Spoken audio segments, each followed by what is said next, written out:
ஓம் ஸ்ரீ வாராகித்தாயே போற்றி போற்றி. என் அன்பு குழந்தையே, வருமானம் இல்லாத வாழ்க்கையை விட தன்மானம் இல்லாத வாழ்க்கையே அவமானம். உனக்கென ஒரு தன்மானம் எப்போதும் இருக்க வேண்டும் என்றுதான் இந்த தாய் சொல்கிறேன். அது மற்றவர்களால் திமிரென பார்க்கப்பட்டாலும் அந்த தன்மானத்திலிருந்து எப்போதும் விலகாதே.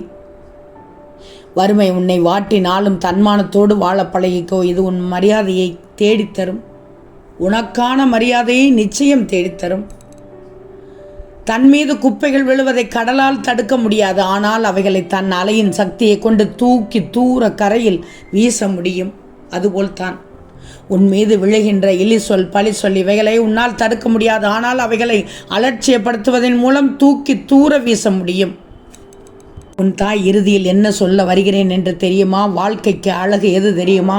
சோறு பொங்கும் போது தீயை கம்மி பண்ணிக்கோ, மனசு பொங்கும் போது வார்த்தைகளை கம்மி பண்ணிக்கோ. தாயே போற்றி போற்றி.